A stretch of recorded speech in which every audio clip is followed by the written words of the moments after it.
Gravando, tá? Bem, então vamos iniciar essa nossa reunião agradecendo a Deus, acima de tudo, aos bons espíritos, por mais essa oportunidade de nos reunirmos de modo a trocarmos ideias e estudarmos a nossa querida doutrina espírita, assim como também estudarmos o nosso movimento espírita, que é a parte humana que nos toca, cuja responsabilidade nos cai sobre os ombros de todos nós, no sentido de sermos cada vez mais fiéis a essa doutrina que abraçamos, obviamente começando por nós mesmos, a nossa melhoria intelecto-moral, mas obviamente sempre nos preocupando com aquilo que chega ao conhecimento das pessoas na forma de doutrina espírita que deva estar cada vez mais em consonância com aquilo que aprendemos nas obras fundamentais de Allan Kardec. Por isso, agradecemos por mais essa oportunidade e que assim seja. Graças a Deus.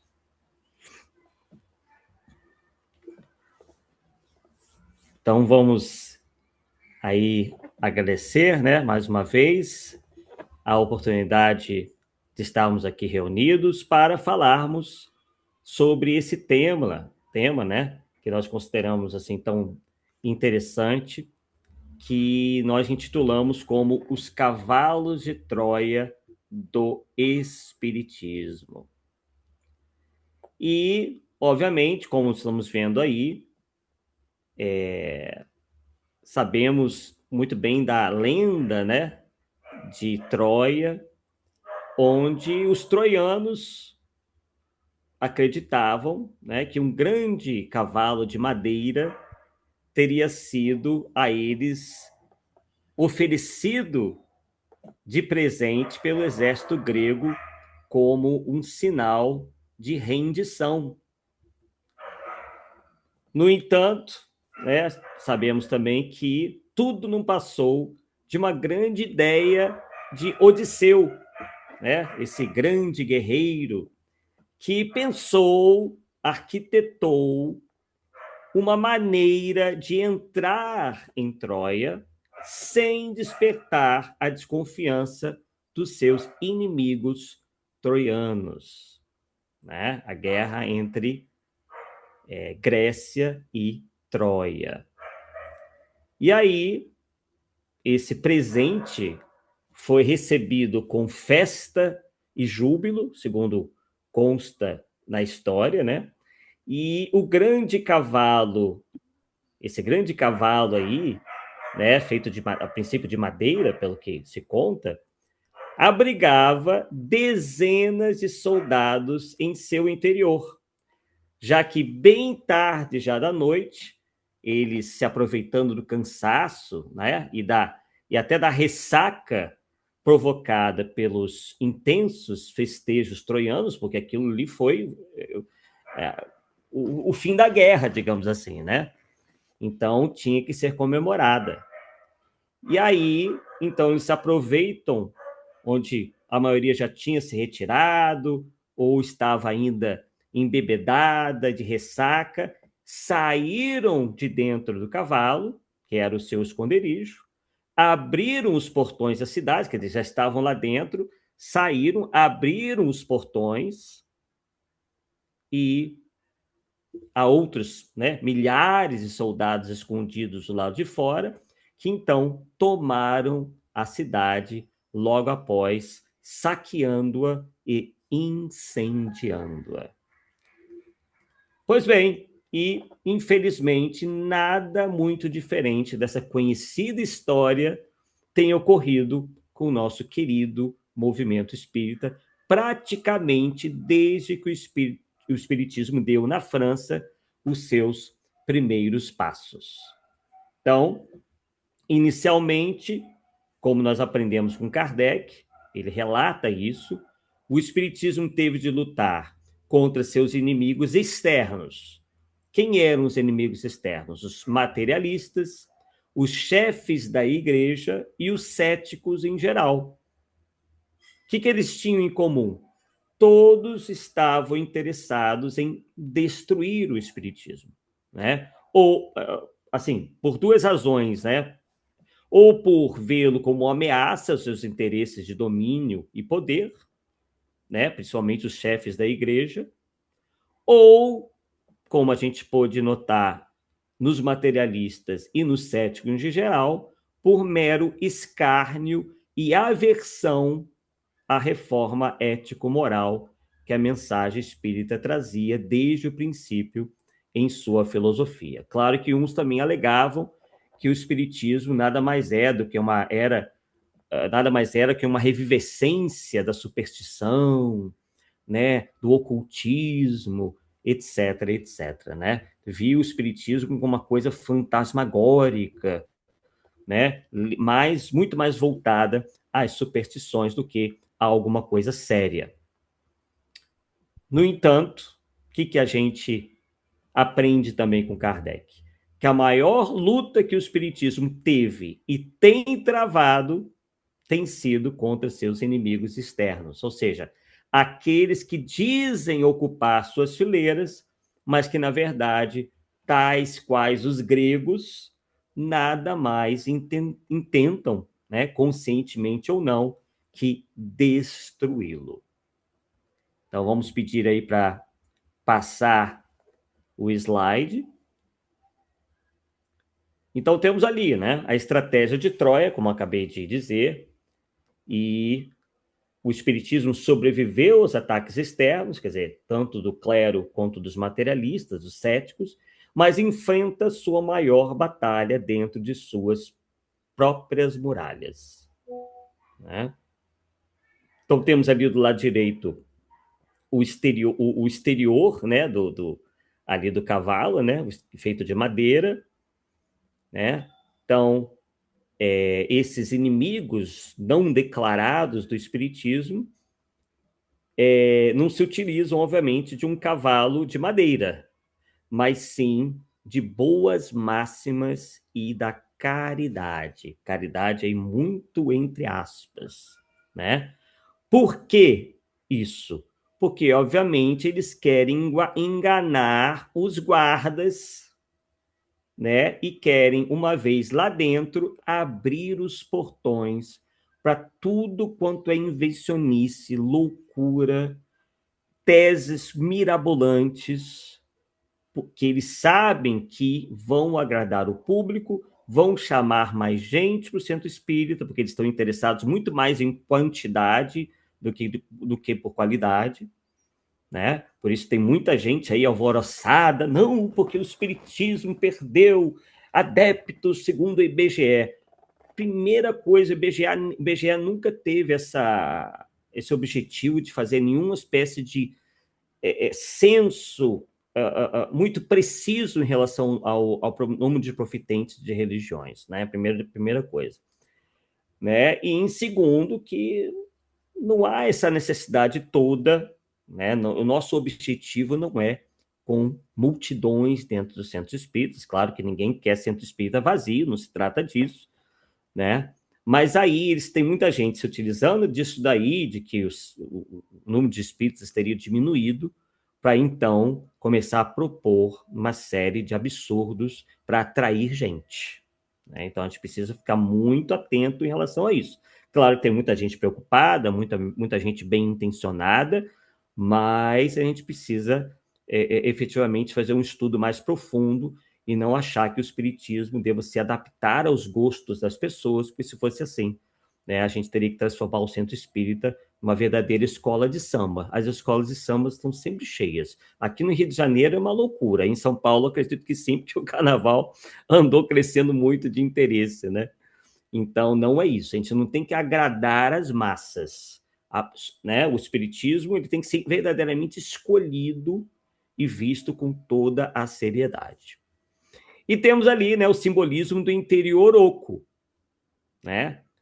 Onde a gente vê que há, no nosso movimento espírita, essa dependência aí em relação à figura do médium. A gente vai ver daqui a pouco que todo esse esforço desses falsos espíritas foi justamente em cima do trabalho de um único médium. Então, a gente vê aí verdadeiras falhas estruturais nessas propostas, né?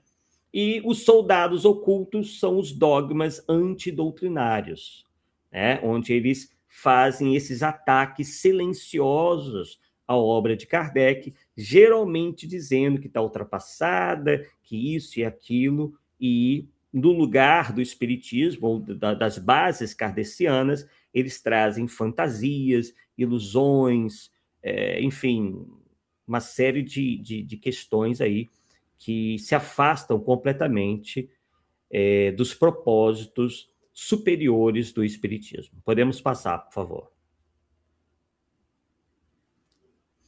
E aí vamos tratar do primeiro infiltrado, né? Primeiro cavalo de Troia, Jean-Baptiste Rustin, né?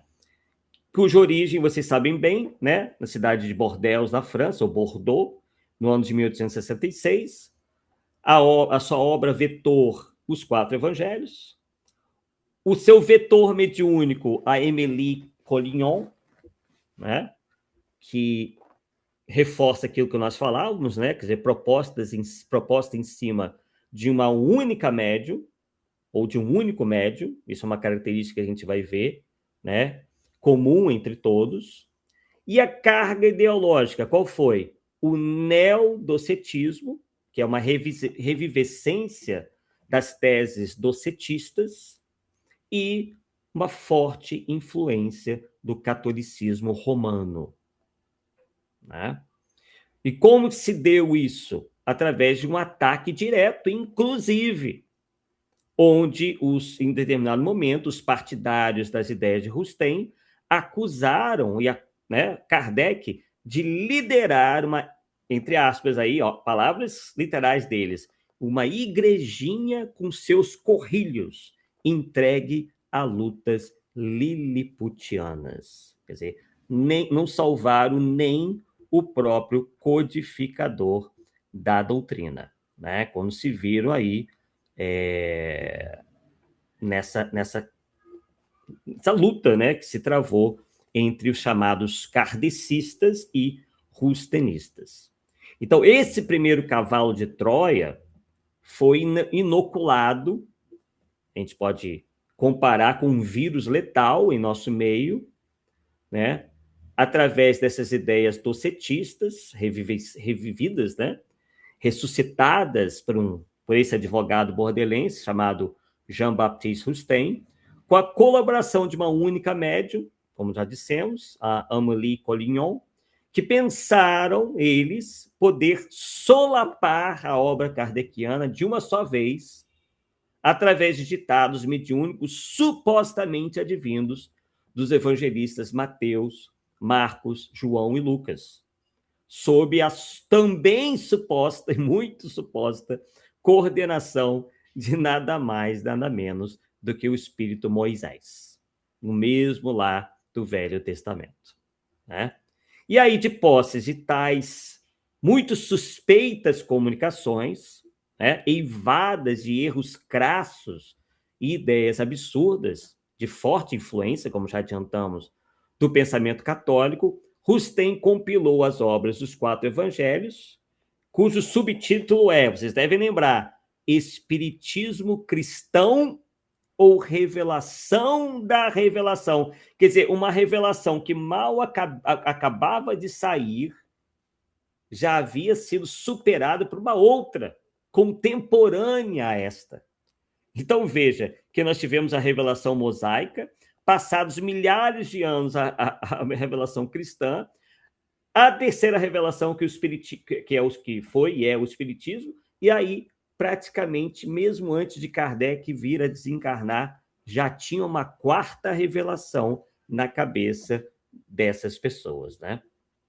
E aí é publicada a obra Os Quatro Evangelhos, né, em 1866, que foi imediatamente contestada por Allan Kardec, né? E aí, com a negativa de Kardec de aceitar prontamente o inteiro teor da referida obra, Rustem e seus partidários duramente atacaram o codificador nas páginas suprimidas do prefácio, olha, do prefácio dos 4 evangelhos, de 1920, com ironia, com desdém, acusando, como já coloquei ali, né, Kardec de tentar ser uma espécie de chefe, mestre de uma igrejinha com seus corrilhos.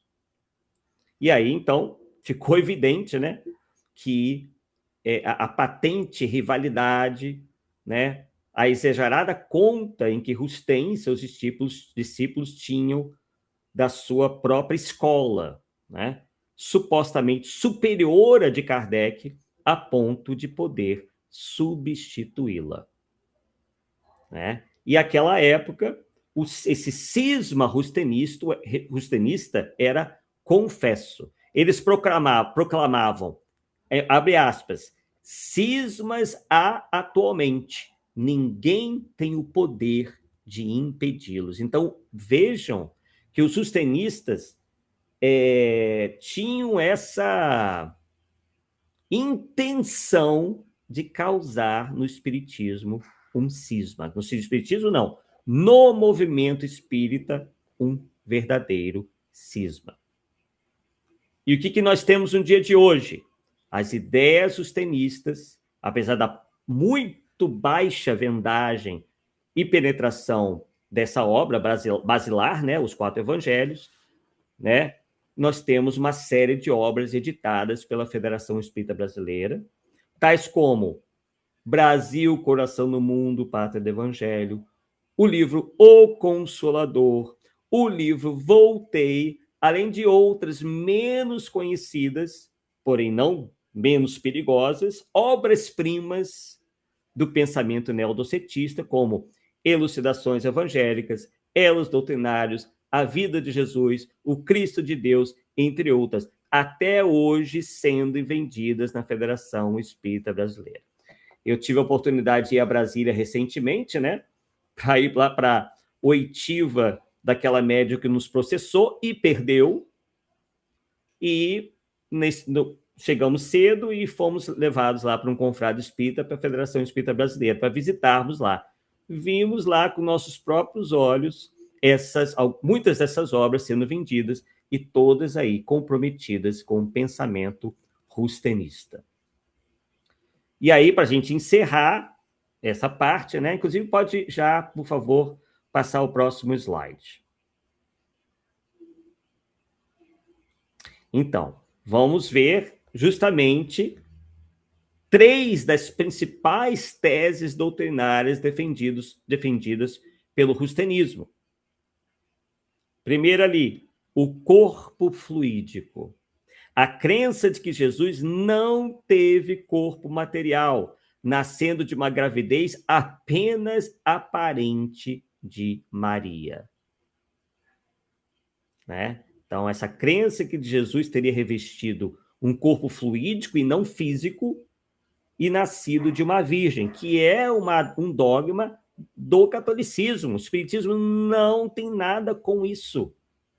Inclusive, é um dogma posterior, quase que moderno, né? Essa questão aí da virgindade de Maria. Né? Uma gravidez onde ela teria tido, segundo o rustenismo, uma gravidez apenas aparente, quer dizer, pior ainda a situação. Além de ter sido virgem, quer dizer, não ter havido uma relação sexual normal, conforme as leis da natureza, no rustenismo, essa gravidez também era uma farsa. Quer dizer, tudo na vida de Jesus, desde o seu nascimento, foi uma farsa. Porque, tendo corpo fluídico, ele não sentiu dor, ele não, enfim, não partilhou, né, da vida normal, né, das pessoas, né, enfim, estava completamente fora ali daquele ambiente.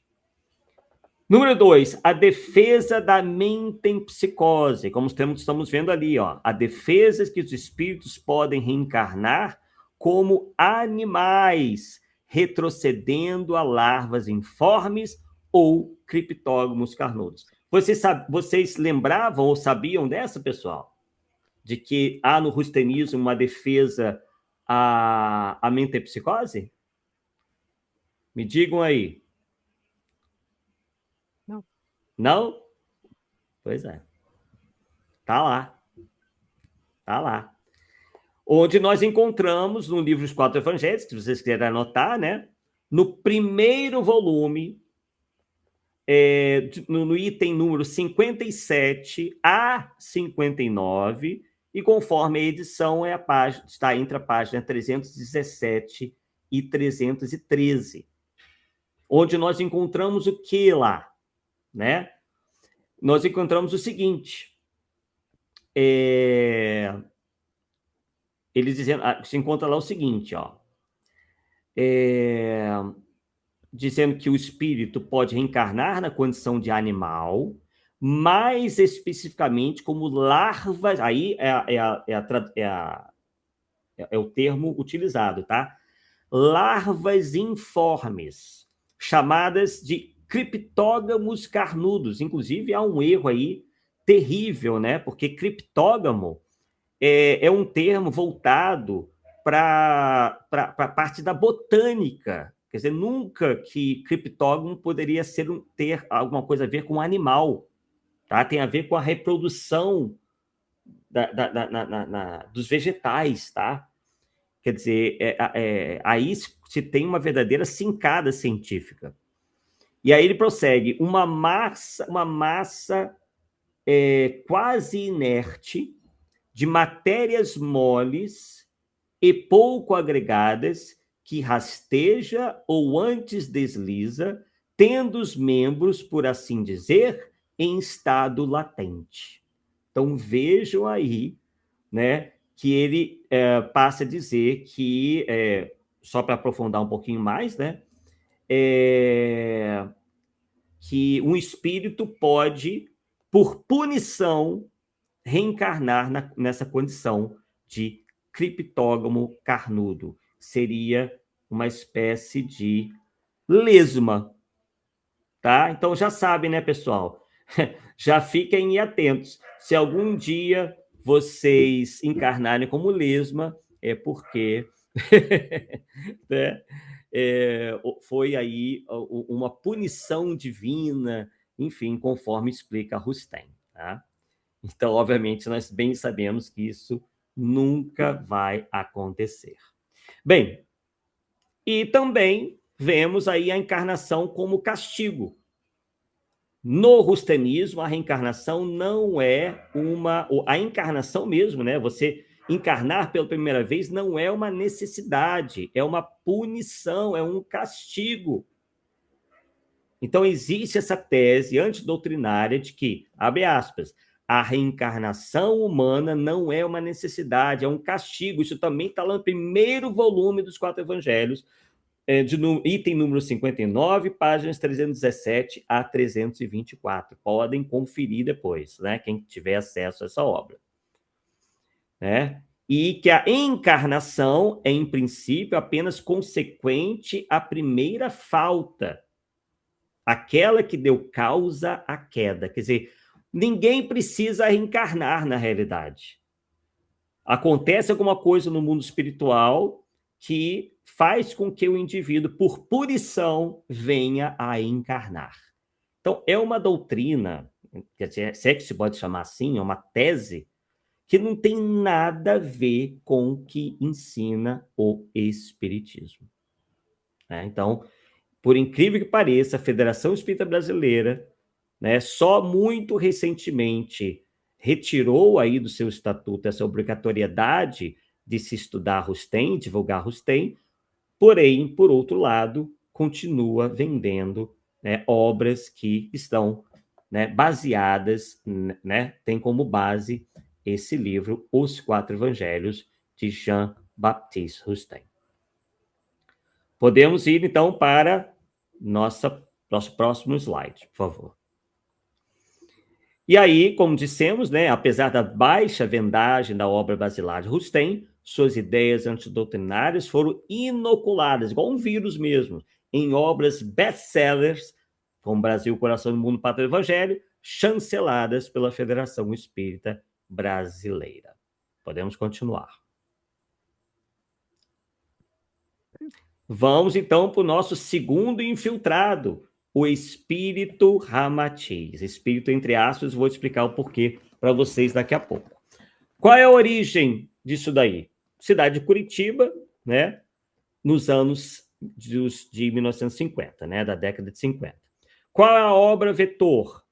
Obras como O Sublime Peregrino e A Vida no Planeta Marte e os Discos Voadores.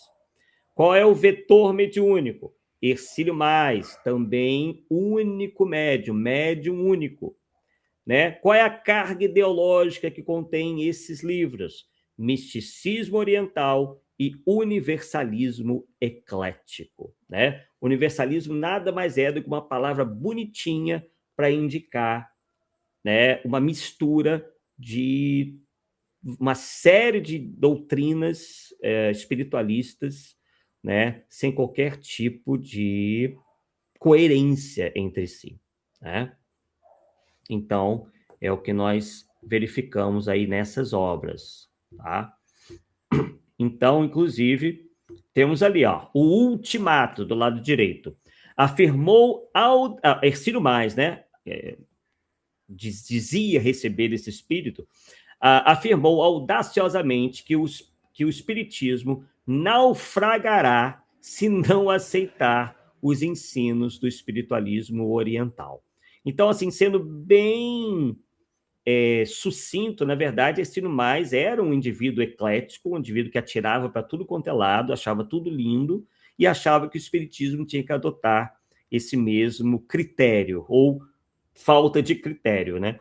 E aí ele criou um alter ego chamado Ramatiz, né? E por quê? Por que ele cria esse espírito? Porque ele sabia que era a maneira que ele tinha para convencer os espíritas. Porque o espírita que não estuda é assim, se vem de espírito, pronto, é a verdade. Então ele, sabendo disso daí, inventa, cria esse tal Ramatiz, que na verdade sempre falou o que ele sempre defendeu, né, para convencer os espíritas de que deveriam aceitar tudo que viesse das religiões espiritualistas, óbvio, né, tem uma redundância, orientais. Podemos seguir adiante. Então, qual é a anatomia do ramatizismo? Várias teses, mas tiramos aqui algumas, né? O Jesus essênio.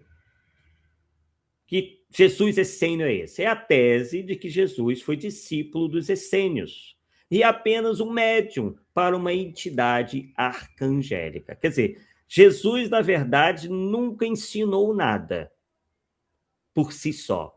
Ele aprendeu com essa seita, né, chamada essênica, né, os essênios, aprendeu com os essênios, aprendeu com os mestres essênios e depois saiu por aí repetindo o que havia aprendido. Tá? Segundo aí a tese do Hercílio Mais. E Jesus também não falava por si. Na verdade, quando ele falava, ele estava meio que como, entre aspas, incorporando um outro espírito que ele chamou de Cristo, que seria uma entidade arcangélica, isto é, seria um arcanjo.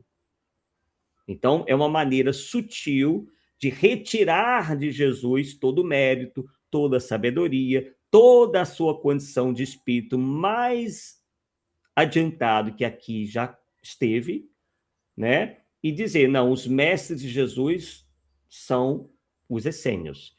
E ele, na verdade, estava apenas sendo um médium de um espírito que seria esse tal de Cristo, né?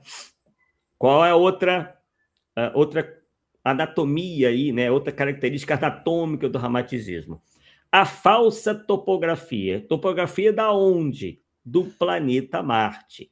Né? Através do livro A Vida no Planeta Marte e os Discos Voadores, nós encontramos relatos minuciosos sobre a vida marciana ditados nos anos 1950, sumariamente desmentidos por sondas espaciais anos depois. Lá ele dizia que tinha rios, que tinha mar, que tinha oceano, que tinha vegetação, que era uma maravilha, uma temperatura espetacular, né? Muito agradável, 25 graus.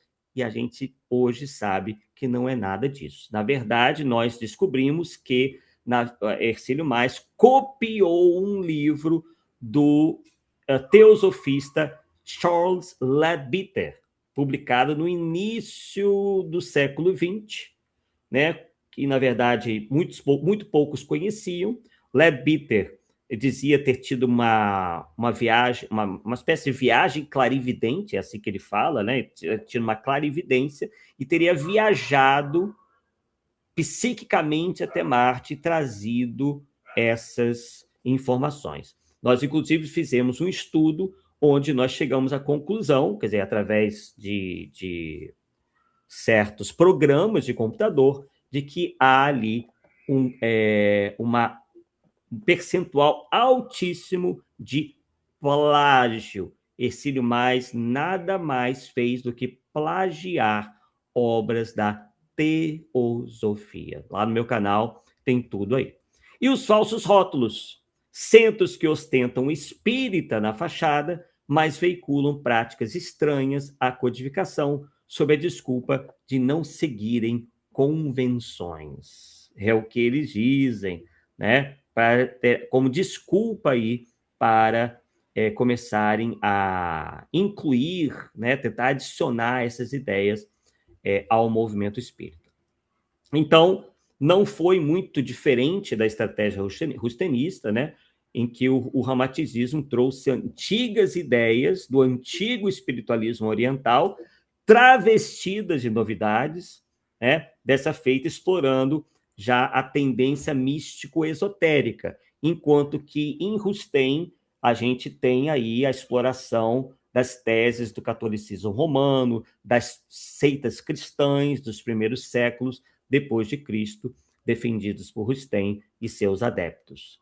Então, e aí nós vemos que igualmente valendo-se um único médium, né, que a gente sabe que não era médium coisa assim nenhuma hoje em dia, né, o advogado e contador curitibano Hercílio Mais, de formação teosofista, ele se dizia teosofista, se dizia também partidário da seita Rosa Cruz, né, ele diz que aparece para ele o espírito chamado Ramatiz, vestindo um turbante com uma esmeralda e uma túnica ao estilo hindu, e também defendendo um certo universalismo eclético, capaz, segundo ele, de enriquecer, vejam bem, o corpo doutrinário espírita, né? E essa entidade espiritual, e aí eles vêm para floreando bastante, né? Eles alegam que os ramatizistas alegam que esse espírito teria fundado santuários iniciáticos no século X, na China, na Índia, e também teria desencarnado ainda moço.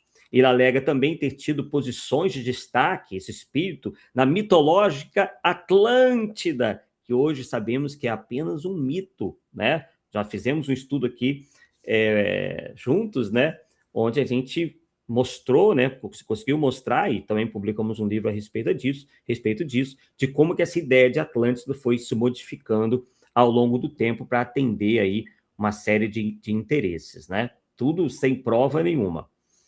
Né? Então, esse espírito teria tido destaque na Atlântida, no Antigo Egito, na Grécia. E vejam bem, além de ter convivido com Jesus e Kardec, quer dizer, são essas carteiradas que eles inventam, que eles dão, né, para justamente angariar a credibilidade dos incautos. Então, com base nessa suposta ligação com Jesus, né, que surge o livro O Sublime Peregrino, com a qual, né, Hercílio Mais tenta descrever detalhes da passagem de Jesus pelo planeta, na tentativa de passar ao leitor essa autoridade, ou adquirir autoridade e também reconhecimento. Tá? E aí, nessa mesma estratégia de convencimento, ele publica a obra A Vida no Planeta Marte e seus Voadores, que vira uma coqueluche nos anos 50, né? Quando, inclusive, coincidentemente, na verdade não é coincidência nenhuma, quando surgem os primeiros filmes sobre ETs, vida em outros planetas, aquela coisa toda, né? Então ele surfa nessa onda, nesse modismo, né, para lançar essa obra. Então, nessa obra a gente encontra esse minucioso relato, né, sobre a vida e a topografia marcianas, e só que passado, graças a Deus, né, o tempo é o Senhor mesmo da razão, né? Essas inscrições sofrem um duríssimo abalo, já que anos depois, né, nós tivemos aí uma série de sondas não tripuladas chegando ao planeta Marte e descrevendo aí, mostrando, não só descrevendo, mostrando, né, uma paisagem inteiramente diferente da constante da referida obra, né? Então, embora esse Ramatiz aí não se intitule espírita, ele procura incutir nos espíritas, nos leitores, de maneira geral, a noção de que se encontra acima daquilo que ele chama de rótulos, de convenções humanas, né? Ao mesmo tempo que os seus ditados, estranhamente, se destinam quase que exclusivamente ao leitor espírita. Então, ousadamente, o Hercílio Mais chega a afirmar, né, colocando na boca desse pseudo suposto espírito, que o espiritismo naufragaria caso os adeptos relutassem ou relutem em aceitar os elevados princípios e ensinos do espiritualismo oriental de 3.000, 4.000, 5 anos passados e também da teosofia. Então, por conta disso, os centros ramatizistas, boa parte ostenta, né, esse nome espírita nas fachadas, mas veiculam conceitos e práticas estranhas, né, ao espiritismo, embora sempre digam seguir Kardec, seguir Jesus e, claro, o próprio Ramatiz, alçado que foi a condição de última palavra em termos de revelação espiritual.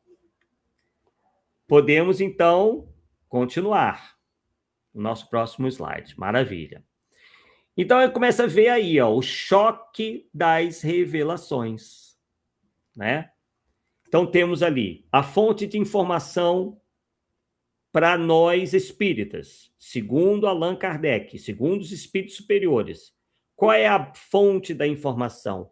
A concordância universal. Que uma informação, né, em termos de espiritismo, só pode ser levada em conta adotando-se o critério da concordância universal. Já no rustenismo, não. Esta revelação, ou a quarta revelação, né, vem através de uma única médium, a Emily Collignon, que nós já citamos, né, e ponto, acabou. Né? O Rustem só ficava ali tentando gerenciar a situação. A Emily Collignon, inclusive, era uma médium sonambúlica, ela apagava, ela nem lembrava direito, mas depois que ela olhava os próprios escritos que vinham através dela, ela viu que tinha uma coisa de estranho. Ela tentou fugir do Rustem, mas o Rustem era insistente, né? E ela acabou, enfim, indo até o fim nessa história, né? Infelizmente. Com o ramatizismo, a mesma coisa, né? O médium único, que foi o Hercílio Mais. Depois vieram alguns outros, muitos anos depois do desencarne do Hercílio Mais, alguns tentaram aí, né, fazer carreira como médiums de Ramatiz, mas tudo, obviamente, tentando surfar nessa mesma onda. Por exemplo, sobre o tema, né, natureza de Jesus, nós temos em Kardec o quê? Que a natureza do corpo de Jesus era material, porque ele era um ser humano como todos nós, né? Revestiu um corpo físico como todos nós. Já em Rustem, era um corpo fluídico, né? Já em Ramatiz, veja como eles discordam entre si, né? O Ramatiz até diz, não, ele tinha corpo físico, mas, por outro lado, ele tenta diminuir Jesus, dizendo que nada mais era do que, ou nada mais foi do que um discípulo essênio. Em relação à encarnação, e no Espiritismo nós aprendemos com Kardec e os Espíritos Superiores, que é uma necessidade evolutiva. Não há como nós alcançarmos, né, a condição de espíritos angélicos, isto é, espíritos puros, sem a reencarnação, né? Se encarna uma primeira vez, né? Depois, obviamente, muitas e muitas outras vezes.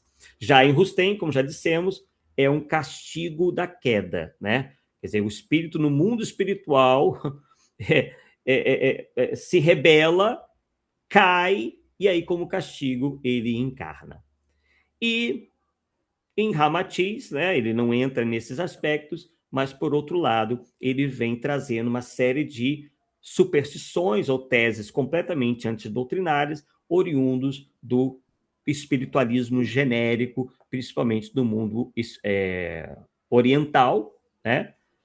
Também bastante subvertido ao que ele chama de universalismo eclético.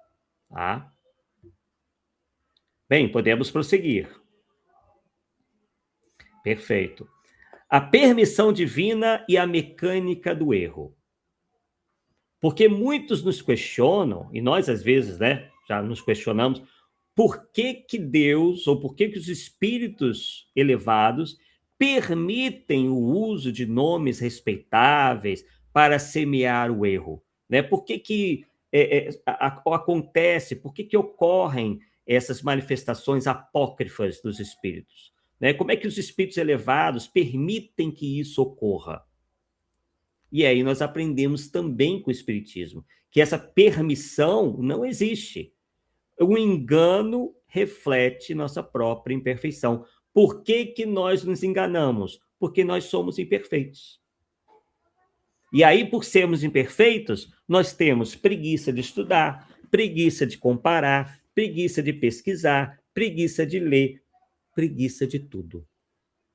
Nós geralmente aceitamos porque tem palavrinha bonita, porque fala de Deus, porque fala de amor, porque fala de caridade, porque o médium era muito bonzinho, enfim, vamos dando desculpas, as mais variadas, para não questionarmos, para não analisarmos, como Kardec nos ensina.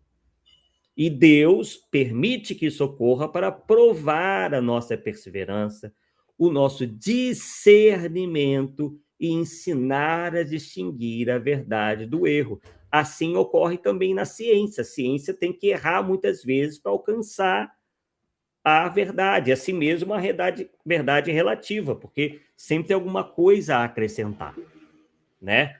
E justamente por, infelizmente, nós ainda sermos dominados, a grande parte de nós, pelo pensamento religioso, que não estuda, não quer saber de discernir, de distinguir nada, a gente aceita tudo muito, né, facilmente, ao invés de encarar o espiritismo, essas coisas, de uma maneira científica, racional, nós encaramos como dogma, como uma coisa vinda de cima para baixo, né? Então nós temos ali a balança, né? A ilusão e a lição da experiência, né? Quer dizer, a ilusão, ela tem o peso de uma pena, enquanto a lição da experiência tem o peso do chumbo, né? De 1 quilo de chumbo. E essa sim deve pender mais, né, do que a ilusão, que é essa pena aí. Né? Então, uma interessante figura de linguagem que nós nos utilizamos ali. Né? Podemos seguir, por favor. Foi o último. Não, estamos longe do último. Então, nós temos a ilusão das boas mensagens. Aquilo que nós já comentamos um pouquinho.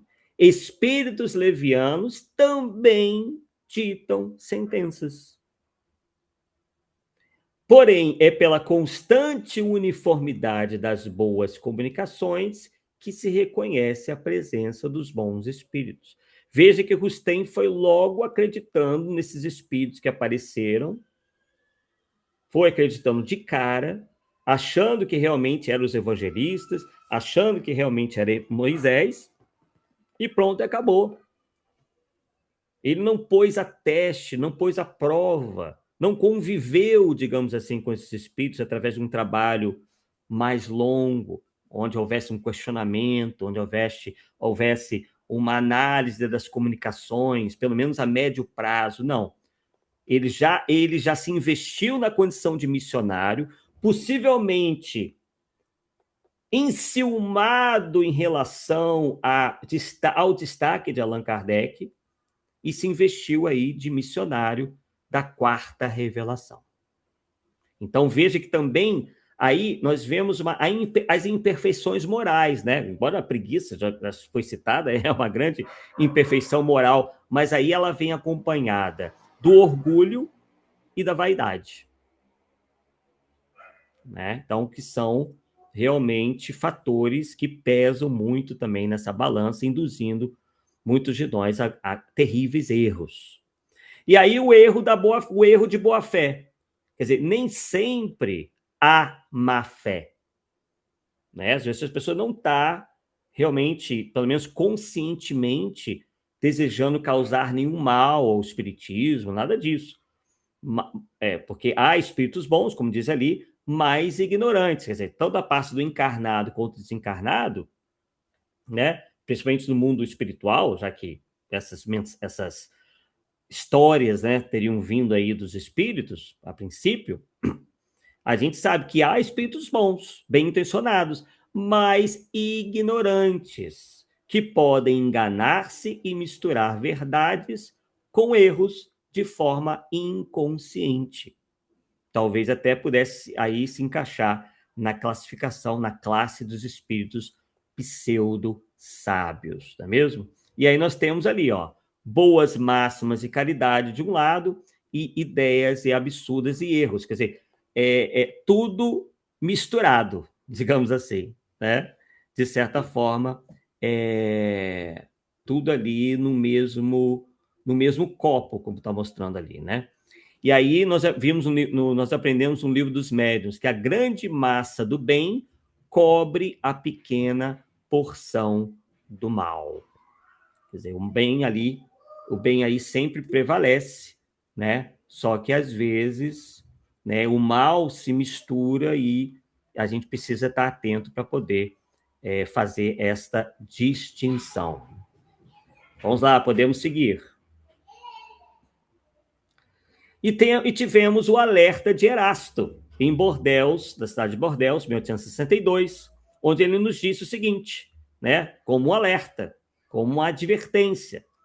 Falsos profetas da erreticidade, espíritos orgulhosos que, aparentando amor e caridade, semeiam a desunião. Foi bem o caso desses dois cismas. Porque quando a gente vai ler Rustem, quando a gente vai ler Ramatiz, a gente vê ali falando muito de amor, falando de caridade, porém, ao mesmo tempo, semeia a desunião, porque eles passam a tentar inserir uma série de teorias absurdas no seio espírita, e quando aí há uma reação, eles então mostram a sua verdadeira máscara, a sua verdadeira face. A máscara cai, né? Porque nós vimos a reação do próprio Rustem, que se afasta de Kardec, vimos a reação dos partidários de Rustem, acusando Kardec de coisas absurdas. Vemos hoje como se comporta o movimento ramatizista, né? Chamando quem não aceita Ramatiz de tudo quanto é coisa, inclusive o próprio Ercílio Mais o fez, né? O Ercílio Mais realmente saía do salto, né? Quando alguém fazia alguma crítica aos seus livros, inclusive o próprio Herculano Pires, o Rizzini, né? Ele costumava dizer que o Herculano Pires era a reencarnação de inquisidor, que o Rizzini é a mesma coisa, quer dizer, né? Quer dizer, em vez de ir para uma discussão saudável, ele atacava, né, o movimento espírita que não aceitava os seus livros, né? Então, se criou uma cisão, se criou uma desunião, primeiramente a partir desse choque de ideias, e depois porque essas pessoas não aceitavam o que o movimento, a parte lúcida do movimento advertia. E se apropriam sem escrúpulos de nomes que só com muito respeito os homens pronunciam. Quer dizer, é muito comum, né, eles se utilizarem dessas entidades apócrifas, né, dessas mensagens apócrifas, de espíritos tidos como evoluídos, né, como o pessoal gosta de dizer, mas que, na verdade, apenas ditam bobagens. E a ação, eles espalham o fermento dos antagonismos e impelem os grupos a isolar-se uns dos outros. É o que acontece tanto nos grupos mediúnicos fascinados, eles tendem a se isolarem do restante, porque eles não querem ninguém ali contestando, assim como isso também ocorre em coletividades de pessoas, né, que querem, aceitam Rustem ou aceitam Ramatiz, então eles se isolam, né, criam aí as suas bolhas e não querem conversar com ninguém, não querem, ao contrário, né, acabam, na maioria das vezes, tentando contra-atacar, chamando os espíritas de... como é que ele dizia? Intolerantes, né? Enfim, de vários xingamentos, inclusive, né? Se a gente for ler na própria biografia, não estou inventando nada disso, não, na própria biografia do Hercílio Mais, escrita pelo seu próprio filho, a gente vê que o Hercílio Mais realmente carregava aí no contra-ataque contra quem não aceitava os seus livros e as ideias do seu suposto espírito Ramatiz. Podemos prosseguir. E aí nós temos o crivo clássico, né? Quer dizer, vem a nova mensagem mediúnica, surge uma nova mensagem, e aí nós temos que verificar o quê? Essa mensagem resiste ao crivo da razão e da lógica? Ela possui contradições? Ela fere o bom senso? Ela fere a ciência, daquilo que a ciência já fechou assunto, já tem prova, já tem tudo? Não. Ela fere? Se ela fere, né, se ela não está dentro desse critério de lógica, então a gente tem que começar a ver se é resultado de uma fascinação, se é resultado de uma mensagem advinda de um espírito pseudo-sábio, e aí, obviamente, rejeitá-la. Ou também de um falso médium, como é o caso aí segundo a nossa pesquisa, do próprio Hercílio Mais. Ela segue esses critérios? Beleza. Serve o crivo da razão, está dentro da razão, da lógica, não tem contradição, não fere o bom senso? Ótimo. Então vamos lá para o nosso controle universal. Atende ao controle universal? Quer dizer, múltiplos médios e dependentes recebem o mesmo ensino? Está batendo com que outros médios, preferencialmente desconhecidos uns dos outros. A gente sabe que hoje, né, com a disseminação da informação, isso já é mais difícil. Mas se pelo menos está batendo, principalmente com as obras de Kardec, opa, então sim, a gente pode dizer que possa ser uma obra ou uma mensagem que contribua para o entendimento do espiritismo, né, que possa servir para um estudo de um grupo, de um ou mais grupos, beleza, porque está integrado, não está se chocando com nada. Então não se trata aí de fechar o espaço, né, para novas mensagens mediúnicas. O problema não está isso. Não é porque é nova, mas porque tem que atender a determinados critérios. Podemos avançar. Já estamos chegando na nossa hora aí. Começamos umas 9h10, né? Umas 8h10. Então, nós temos a encruzilhada do movimento espírita. De um lado, a vulnerabilidade atual. Em que reside essa vulnerabilidade no movimento espírita? A aceitação pura e simples de qualquer mensagem. Confiar cegamente na providência divina. Eu vou ser protegido. Deus não permitiria. E não é assim. Deus nos dá o livre-arbítrio. Né? Se nós aceitamos tudo, pura e simplesmente, nós estaremos cometendo um erro. Deus quer justamente que nós utilizemos a nossa inteligência para fazermos as nossas análises, as nossas escolhas. Ele não irá interferir nisso, né?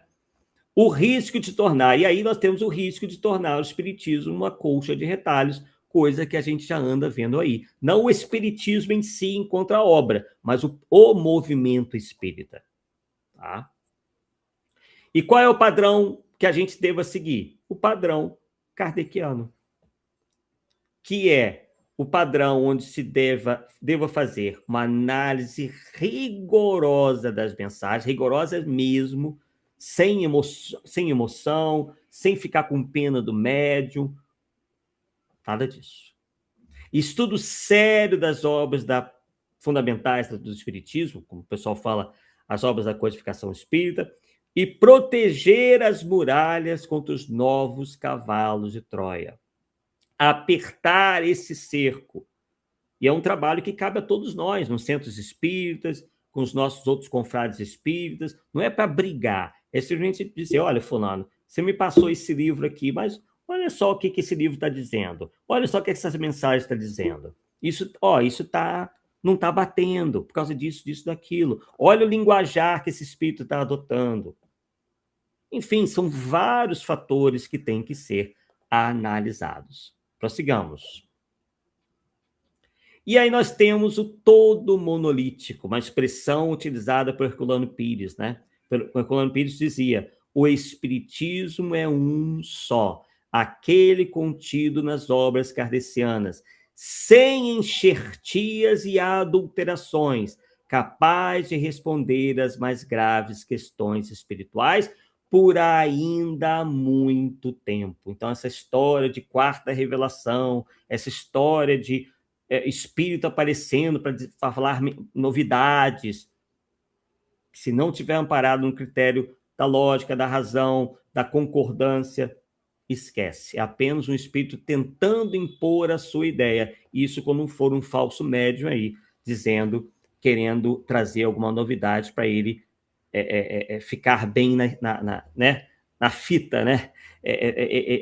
Muita gente procurando fama, muita gente procurando destaque, né? Querendo posar de quase um novo Kardec, enquanto a gente sabe que não é assim. Prossigamos. Eu acho que acabou. Acabou, né? É. Eu não estou vendo mais nenhum aqui. Deixa eu ver aqui, peraí. Pode ser. É a última mesmo. Falamos, graças a Deus, conseguimos aí, né, em tempo, certinho, maravilha. Posso Então, interromper? Sim? Posso interromper? Pode, claro, por favor.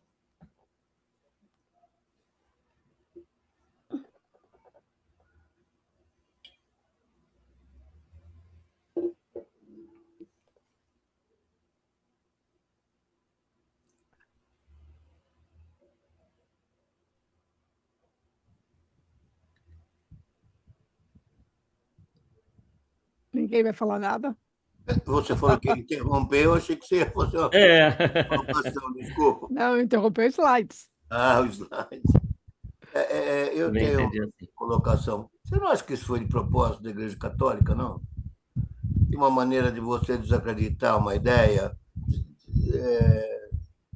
Porque a Igreja Católica, no Iluminismo, nos anos de 1800 e tal, foi perdendo a credibilidade, e aí Kardec, com o desenvolvimento da doutrina, você combate a ideia de alguém com ideias parecidas, mas que sejam feitas para minarem a ideia principal?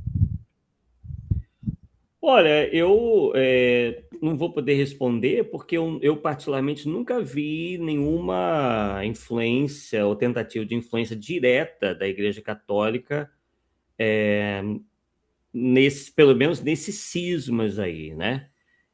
O que nós vimos no Brasil, né, no movimento espírita, foram pessoas que predominantemente eram católicas, né, no início do século XX, mas não organicamente ligadas à igreja, mas eram católicas, né, e que abraçaram o rustenismo, Mas por Isso. quê? Devido à semelhança, né? Muitos dos dogmas católicos estavam lá contidos.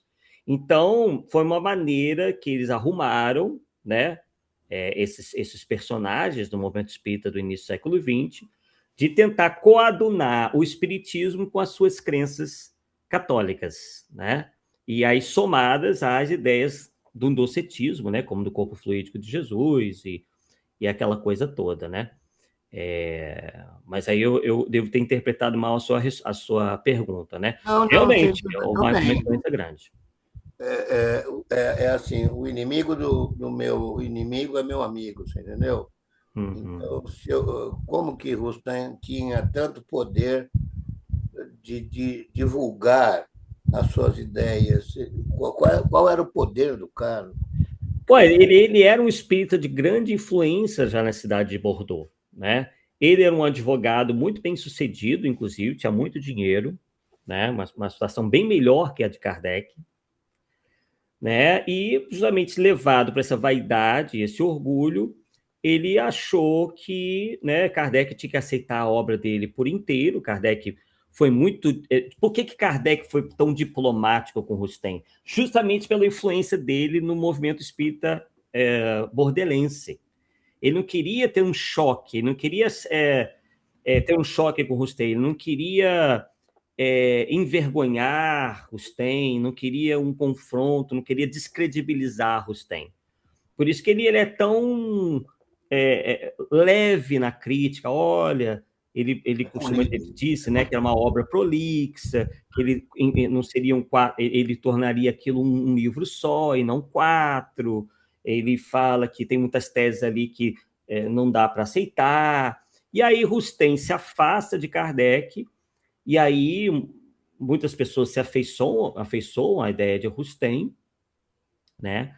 E aí, inclusive, chegando a atacar Kardec. E o pior, depois que Kardec desencarna, Lemarie abre a livraria espírita, abre a revista espírita para os rustenistas, né? E aí, fazendo com que o movimento rustenista ainda adquirisse mais força. E quando chegam os livros de Kardec ao Brasil, ao mesmo tempo chegam os livros de Rustem. Né? Era um livreiro, né? Um livreiro que geralmente trazia esses livros da França, e quando ele traz os livros de Kardec, ele traz também a obra de Rustem, e aí que passa a ser adotada por boa parte dos primeiros grupamentos espíritas. E aí, esses mesmos grupamentos, passado algum tempo, acabam se tornando a Federação Espírita Brasileira. Até o Bezerra de Menezes era o stanista. Exatamente. Agora, engraçado é que esses livros que você citou, eles a gente já leu, você entendeu? Sim. E não percebeu isso também, eu não percebi isso.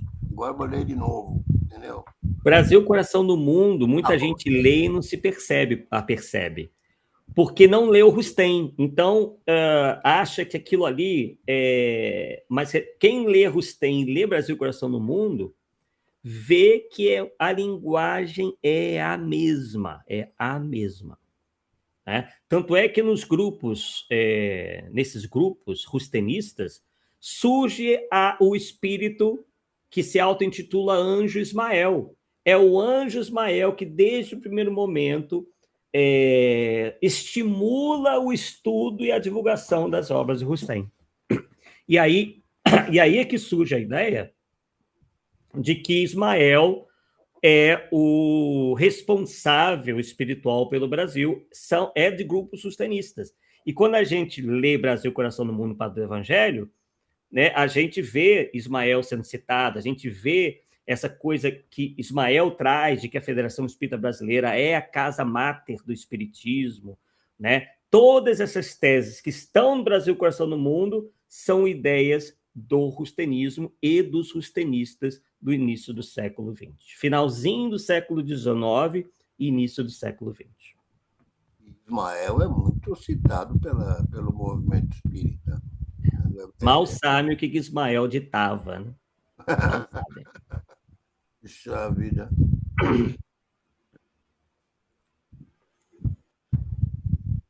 Muito obrigado. Qualquer hora a gente vai fazer um estudo do espírito, das mensagens do anjo Ismael aqui no grupo.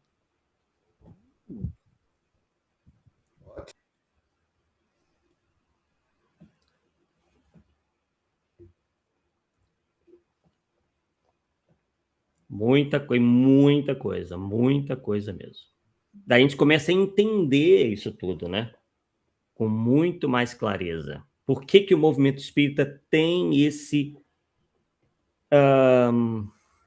perfil? É um perfil religiosista, muito voltado, né, para uma postura meio católica mesmo. Tem muito disso, né? E isso tudo foi impregnado pela própria Federação Espírita Brasileira, por esses primeiros espíritas. E o Herculano, inclusive, foi um dos que, né, bateram de frente com isso, né? Herculano e alguns outros. Por isso que nós tivemos a divisão entre científicos e místicos. Esses científicos aí nada mais do que eram aquelas pessoas que queriam ficar só com as obras de Kardec. E os místicos eram justamente aqueles que queriam estudar Rustem paralelamente. E às vezes, paralelamente não, colocar o rustenismo, as obras de Rustem, acima de Kardec, porque chamavam de a revelação da revelação ou a quarta revelação. O Arthur, posso? Tudo bem? Boa noite. Claro, tudo bem, boa noite. Então, que nem o Davi falando, né? Como é que eles conseguem ter força e ter penetração tão grande, né? Uma das coisas que você falou aí, que o homem tem uma tendência a gostar daquilo que o satisfaz, né? Aquilo que tem já vem pronto, né? O prato vem pronto. Ninguém gosta de estudar, ninguém gosta de se aprofundar, né? Então, quando vem algum místico, dizer uma saída boa, esperançosa, com esse rótulo de um grande Mahatma disse isso para mim e vocês vão para Marte e vão viver bem e tudo mais, nesse mundo louco que a gente vive, né? Violento, desesperançoso, a pessoa entra de cabeça nisso daí, né? E aí vem um cara com dinheiro, com investimento, fala uma ideia bonita dessa, todo mundo entra nisso, né? A teosofia foi o berço desse movimento, né? Viu, Arthur? Eu estava lendo outro dia o Harari, né? Aquele cara que, não sei se ele é antropólogo israelense, ele escreveu um livro, virou best-seller o livro dele, né? No livro 1 dele, que ele fez o maior sucesso no mundo inteiro, que é o Homo Sapiens, ele fala de uma coisa muito interessante. Aliás, antes que eu comece a falar isso daí, apesar dele ser um excelente intelectual, ele foi muito criticado por paleontólogos e por arqueólogos do mundo inteiro, gente consagrada de grandes universidades, porque ele andou falando coisas que não tinha cabimento científico, né? Mas, como a gente sabe, né? Às vezes as mentiras estão dentro das verdades e as verdades estão dentro das mentiras, vale a pena ler. Não é? Mas então, ele fala de uma descoberta arqueológica na Turquia, que, se eu não me engano, é Göbekli Tepe, uma cidade de 12 mil anos antes de Cristo, que foi descoberta. Eu achei interessante isso. Eu vou falar a tese dele. Depois que foi descoberto isso, estava num sítio arqueológico artificial, escondido, um prédio de menires, de pedras, de 19 andares. E isso há 15 mil anos atrás. E aí foram descobrindo como é que tinha tecnologia para isso, mas sem entrar na teoria da conspiração, né? O que ele fala que é interessante é que antes se acreditava que as religiões, as crenças nas religiões cresceram por causa do crescimento da agricultura e das cidades. Com essa descoberta arqueológica, isso virou de ponta cabeça. E para ele mostra o seguinte, que a crença humana em religiões vem antes desse movimento de agricultura, de revolução industrial e de grandes cidades. A crença em religiões, a crença em busca de alguma alternativa já é do próprio homem, desde a época da caverna. Sim, sim. Essa descoberta científica derrubou essa ideia de que a religião cresceu na época das cidades. Cresceu na época das cidades, mas a crença do homem em um Deus ou em algo desconhecido Sem vem dúvida. de lá de trás. O Herculano Pires fala isso, né, no livro dele, né? Sim. O espírito que é e o tempo, interessante né? Oi? No espírito e o tempo, o Herculano falar isso, e a gente Isso, no também espírito e fala tempo. isso nas nossas aulas, né, Gabriel? Exatamente, é. O que eu queria dizer com tudo isso é o seguinte, que o homem tem necessidade de inventar religiões e pela ignorância ou pelo bom senso, ou pela necessidade de algo esperançoso, ele abraça todas essas religiões que são criações humanas. É isso que eu quero dizer, entendeu?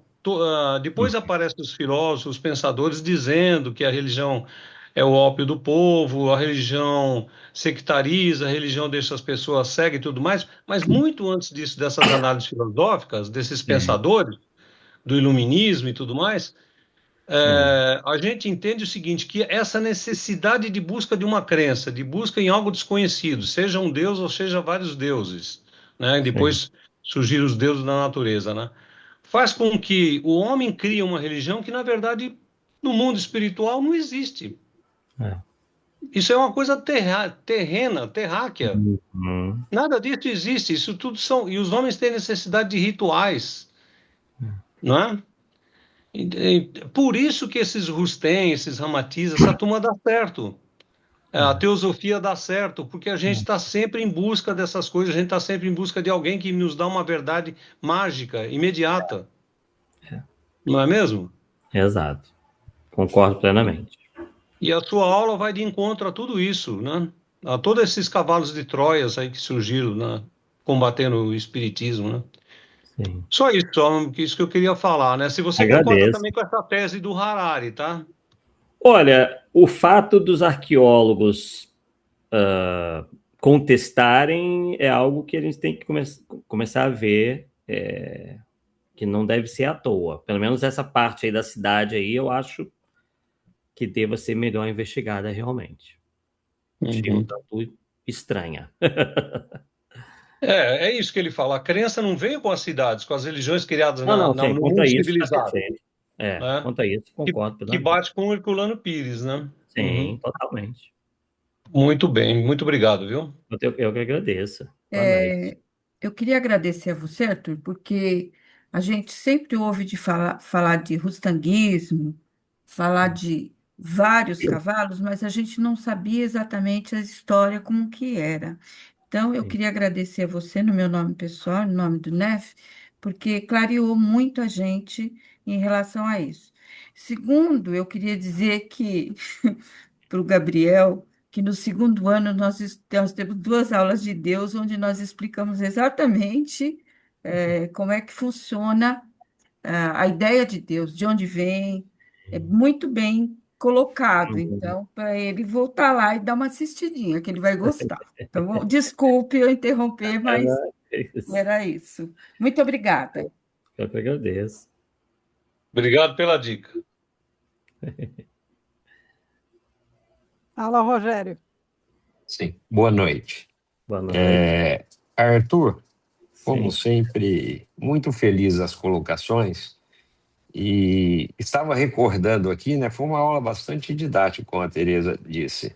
A Kardecipédia fez uma postagem, ou a Kardecpédia, como que, no Instagram, em comemoração, né, da primeira edição do Livro dos Espíritos, de 18 de abril, agora, né, em referência ao 18 de abril de 1857, e lá no banner só tinha uma coisa, diferente de todas as papagaiadas aí que a gente vê nas postagens do movimento espírita, tinha só uma informação que acho que casa com o aluno que você falou, que é a seguinte: não falta informação, falta é compreensão, ou seja, a expressão lá literal é não falta informação, falta compreensão, estude Kardec. O Cosme é sempre muito feliz, é nosso colega de pesquisa, né, seu inclusive, da mesma forma que o Marco Milani, E a gente vê que essas coisas vão se somando, né? As ideias de realidade, onde a ciência vai fazendo parte, como que se apresentou hoje, com ciência, com fatos, né? Com a construção, vão vencendo esses cavalos de Troia aí, né? Enfim. Mas o que falta é estudar, porque se estudássemos, né, o Pentateuco, o Kardec, as 23 obras, a gente não cairia nessas armadilhas, né?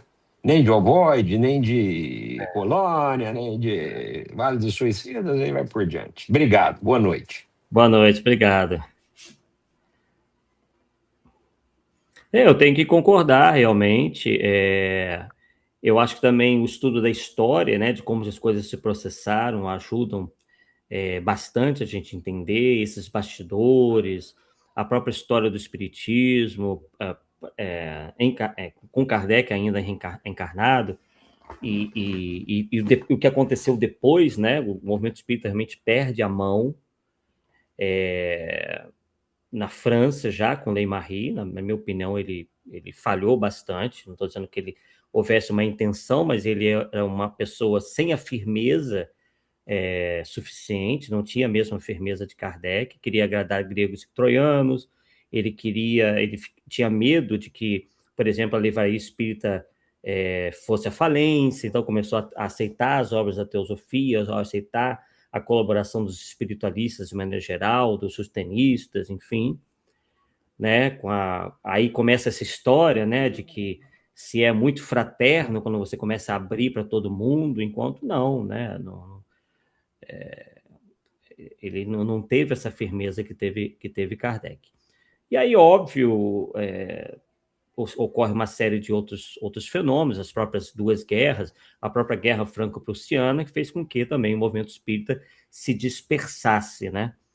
E aí ele ressurge, né, no Brasil, porém em mãos de pessoas muito ainda com o catolicismo na cabecinha, né, que não queriam deixar de acreditar em Virgem Maria, não queriam acreditar em uma série de dogmas da Igreja Católica, encontram em Rustem esse amparo, né? Eram homens também de grande influência na sociedade, que persistiram e moldaram o que nós conhecemos como movimento espírita hoje em dia, né? Através, principalmente, da Federação Espírita Brasileira, infelizmente. Nada contra a instituição em si, mas, assim, contrariamente às ideias que eles vêm defendendo já há tanto tempo.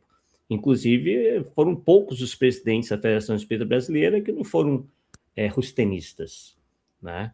Eles fazem de uma tal maneira que só os sustenistas, na grande maioria das vezes, mandam lá, né? Então, aí fica realmente complicado, porque se a instituição mais poderosa, né, começa a divulgar coisas anti-espiritismo, então a gente não pode esperar muita coisa boa por aí.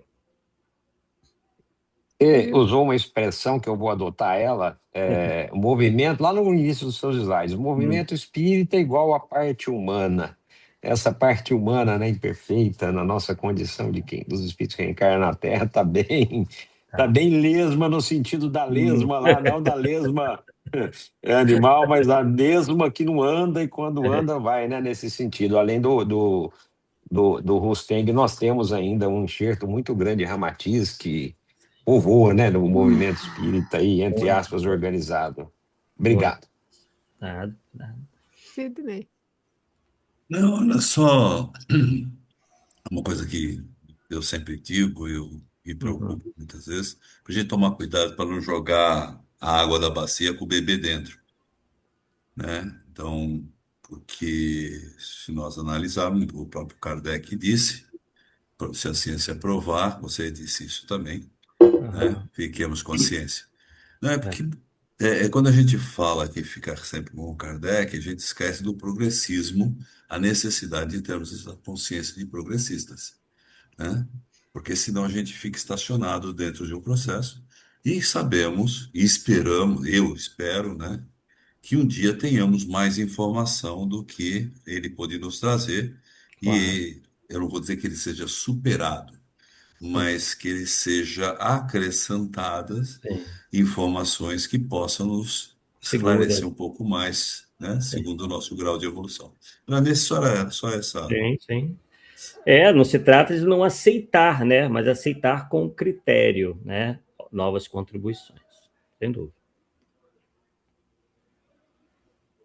Mais alguém? Então, Arthur, obrigado. Foi muito bom, foi Eu que ótimo. agradeço. Obrigado, Foi Arthur. muito interessante. Obrigadão. Gostoso. Obrigado, muito bom. Sempre. Obrigada pela noite, pela Valeu, aula. Arthur. Um grande abraço, Valeu. pessoal. Boa noite. Obrigadão, pessoal. Até a próxima, em Para breve. todos. Boa Tudo noite. bom. Boa Obrigado, semana. Nef. Obrigado, Arthur. Obrigado, Nef. Tudo de bom. Nada, Boa boa semana. noite.